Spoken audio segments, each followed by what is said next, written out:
Welcome to our channel. Today we how to register for simplyhired.com, beginner guide step by step clearly.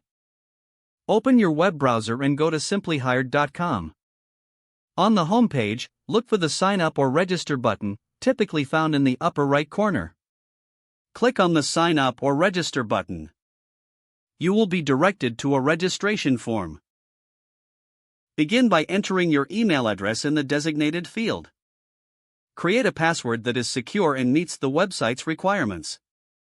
You may also be asked to confirm your password by entering it a second time. Next, fill in your first and last name in the appropriate fields. After entering your information, look for the option to agree to the terms and conditions. You may need to check a box to indicate your agreement. Once all the required fields are completed, click the Create Account or Register button. You may receive a verification email in your inbox. Open that email and look for a verification link.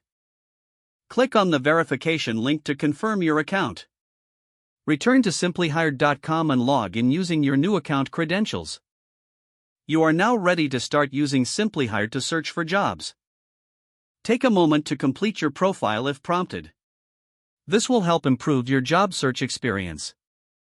Explore the site to familiarize yourself with its features and tools. Start your job search and explore available opportunities. If the page does not load, refresh the browser or try again in a private or incognito window.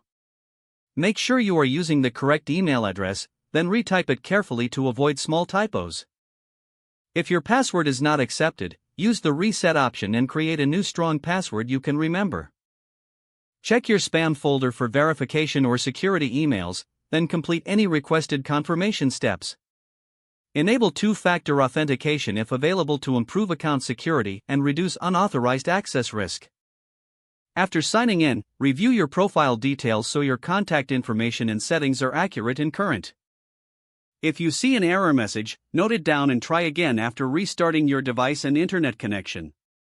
Log out when you finish, especially on shared devices, to keep your account and payment information secure.